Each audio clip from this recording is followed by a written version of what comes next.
Surat ini mencerminkan kesungguhan, profesionalitas, dan kompetensi pelaku. Baik, terima kasih Intan. Surat lamaran pekerjaan adalah surat resmi yang diajukan oleh seseorang kepada instansi, perusahaan, atau organisasi. Nah, seperti maraknya sebelumnya itu ada CPNS. Itu kan kita ada surat lamaran pekerjaannya ya, itu tertuju pada instansi. Nah, perusahaan itu misalnya seperti BUMN, kita ngasih surat lamaran pekerjaan ke perusahaan atau ke organisasi tertentu. Misalnya kalian join organisasi atau komunitas, kalian ingin bergabung, itu kalian pakai surat dulu. Nah, untuk pengajuan permohonan bekerja di tempat tersebut, surat ini mencerminkan kesungguhan, profesionalitas, dan kompetensi pelamar. Karena di isi surat itu menjelaskan bahwa mengapa kita ingin bergabung, apa potensi kita, apakah potensi kita yang cocok dengan perusahaan tersebut atau instansi tersebut. Jadi kan teman-teman tadi udah bilang tuh, pernah melihat ini isi surat itu adalah surat yang resmi untuk diajukan kepada sebuah instansi atau perusahaan. Selanjutnya itu struktur surat lamaran kerja. Itu pertama, tempat dan tanggal surat letaknya di pojok kanan atas, berisi lokasi dan tanggal pembuatan surat. Yang kedua adalah alamat yang dituju. Nah, berisi nama perusahaan instansi, misalnya kepada perusahaan BPJS atau penerima surat, misalnya yang terhormat kepala sekolah, itu juga bisa diletakkan di bawah tempat dan tanggal surat. Yang ketiga adalah salam pembuka, biasanya menggunakan kata formal seperti dengan hormat. Selanjutnya adalah isi surat. Nah, struktur yang keempat adalah isi surat, terdiri dari paragraf pembuka menyebutkan sumber informasi lowongan pekerja dan posisi yang dilamar. Yang kedua adalah paragraf isi. Nah, menjelaskan data diri, kualifikasi, pengalaman, dan alasan pelamar pekerjaan tersebut. Dan yang ketiga adalah paragraf penutup, menyampaikan harapan diterima ataupun persediaan untuk proses seleksi lebih lanjut. Jadi 3 paragraf ini saling berkaitan, saling bertautan, dan dari 3 paragraf ini nggak boleh ada yang tidak ada ya hadir di sini. Misalnya emang kalian ingin mengajukan pekerjaan apa, tapi kalian tidak naruh gitu di surat, itu nggak bisa. Jadi benar-benar harus sesuai ya.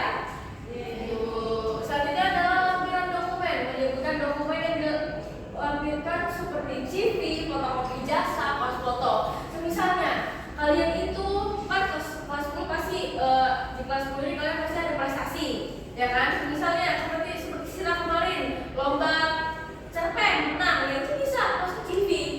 Bisa juga masuk CV itu memperbagus tampilan dokumennya. Nah, fotokopi ijazah, misalnya kalian nanti sudah bekerja, kalian fotokopi ijazah SMA kalian bisa, dan pas foto. 6. Penutup dan tanda tangan, menutup dengan ungkapan terima kasih, nama lengkap dan tanda tangan dari pelamar. Nah, tanda tangan ini jangan lupa, karena banyak banget dari surat pelamar itu yang tidak ada nama lengkap dan juga tanda tangan. Jadi misalnya dia cuma tulisan hormat saya Intan Nuraini, tapi tidak pakai tanda tangan karena itu tidak sopan. Jadi nama lengkap dan tanda tangan ini harus ada di setiap surat lamaran kerja. Nah, setelah struktur kita juga belajar unsur-unsur isi surat lamaran pekerjaan. Yang pertama, identitas diri pelamar, nama lengkap Intan Nuraini, tempat tanggal lahir Intan, alamat, nomor telepon, dan juga email dari Intan.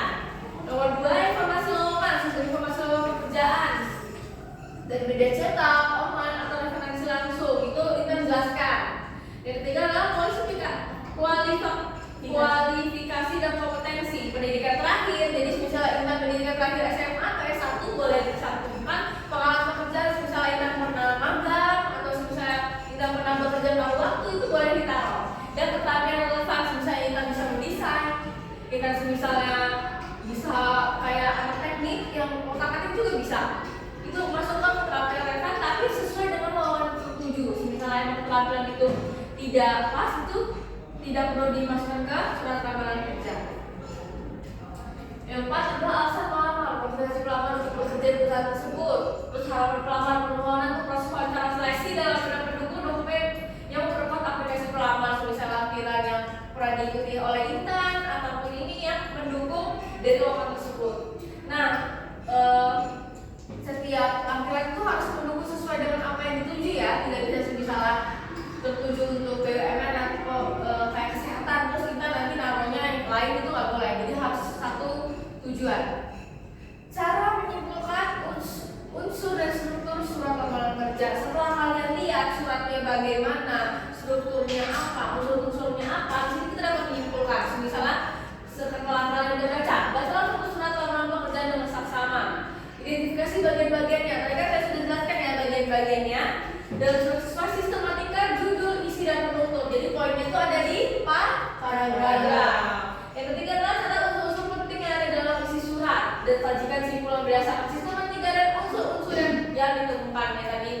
Jadi struktur dan unsur-unsur ini ketika kalian menyimpulkan itu harus benar-benar diidentifikasi. Kalian harus teliti isinya apa, bagiannya apa, dan unsur-unsurnya apa di surat itu. Misalnya emang ada unsur yang tidak pas itu bisa kalian ini, biar kalian identifikasi atau kalian note itu bagian mana yang emang tidak ada di surat tersebut. Karena bisa aja surat lamaran pekerjaan itu tidak lengkap. Nah, contoh cara mengumpulkan, misalnya strukturnya ini, misalnya kita ada surat nih. Dan strukturnya surat lamaran pekerjaan terdiri dari tempat dan tanggal, alamat tujuan, salah membuka, isi nih, dan isinya harus ada paragraf ini. Gak boleh gak ada, misalnya emang cuma penutupnya gak ada, cuma di berarti gak lengkap kan? Serta tanda tangan. Ini strukturnya, ini cara kalian menyimpulkan. Kalian hanya sebutkan bagian-bagian saja. Dan untuk unsur-unsurnya, identitas diri itu harus ada informasi lowongan, kualifikasi, alasan melamar, harapan dan lampiran dokumen. Dan itu harus ada. Misalnya emang alasan melamar ini nggak ada, berarti tidak lengkap. Jadi misalnya nanti kan saya akan kasih tugas nih, kalian benar-benar harus sesuai dengan struktur dan unsur-unsurnya. Oke, ini tujuannya, maaf ya saya lupa bahwa dengan memahami sistematika dan unsur-unsur lamaran pekerjaan, siswa dapat menyusun surat lamaran efektif, profesional, dan sesuai dengan kebutuhan perusahaan. Oke, ada pertanyaan? Oke, kayaknya nggak ada ya teman-teman ya? Baik, kita langsung ke penugasan aja. Ini teman-teman saya kasih kertas untuk penugasan. Ini saya ada, karena teman-teman tadi ada yang nggak masuk, jadi ini sudah ada suratnya. Kalian boleh langsung identifikasi. Jadi misalnya emang kalian nggak paham, kalian tanya ke saya. Kalian harus bertanya kepada saya. Bu, saya. Ya, boleh. Ini saya udah jelasin. Kalian boleh minta misalnya emang kalian langsung identifikasi ya. Jadi suratnya apa ini sudah ada penjelasannya. Misalnya emang ada yang tidak paham, boleh bertanya sama saya. Baik Ibu. Ayo boleh diidentifikasi dulu. Identifikasi dulu.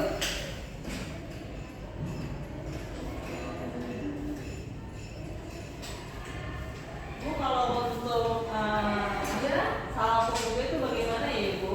Ya, salah buka biasanya itu menggunakan kata format seperti dengan format pada perusahaan apa, gitu. Salah buka seperti itu. Bu, kalau pakai surat lamaran boleh nggak pakai asal lamaran? Kalau tertentu tidak formal, karena seperti sudah saya jelaskan bahwa dengan kata dengan format atau format saya atau pada format seperti itu. Yang terhormat Boleh, tapi dia TH. Iya. Kalau cuma tanggal surat tuh boleh nggak tulis sendiri? nggak usah ditanya juga boleh, karena sistematika strukturnya itu sudah sesuai di pojok kanan atas. Gitu. Elsa ada yang ditanyakan? Elsa ini sok paham. Nanti Elsa udah paham kayaknya Ibu. Mungkin dia masih seorang pintar Bu. Dia juga ngomong terus Bu. Paragraf 1. Dikerjakan dulu yuk. Ibu. Kalau di paragraf penutup itu kan katanya harus menyampaikan harapan diterima dan ketersediaan untuk proses seleksi lebih lanjut. Contoh penyampaian itu gimana? Seperti yang saya harapkan kepada pihak perusahaan, saya harapkan pihak perusahaan bisa bisa menerima saya untuk seleksi selanjutnya, seleksi wawancara gitu. Karena saya sangat berharap dengan model ini bisa seperti itu. Udah langsung di bawah contohnya ya. Baik Ibu. Boleh nggak kalau diisinya dari ini saya berharap menjadi istri Bapak?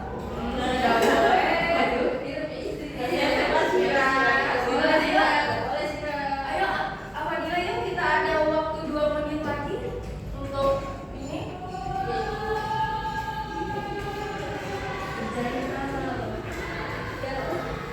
Oh iya, untuk agar tidak lupa menjelaskan data dirinya. Jadi kan, misalnya emang di surat itu tidak ada data diri atau misalnya alasan pelamar pekerjaan itu bisa kalian lingkari. Bisa kalian lingkari. Maaf ya tadi ada yang nelfon. Ya Ibu. Jadi kalian lingkari. Atau misalnya di tadi saya bilang ada nama lengkap atau tanda tangan yang pelamar nggak ada, kalian boleh lingkari. Oke? Bu, data diri itu ditulis nggak Bu? Udah nikah atau belum?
ajukan ketua kelas dan ketua kelas nanya ke saya.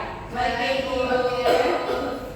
Baik, saya akhiri pelajaran hari ini. Semoga teman-teman bisa memahami dan juga lancar dalam apa? Mengerjakan tugas yang saya berikan. Saya akhiri. Wassalamualaikum warahmatullahi wabarakatuh. Selamat pagi anak-anak.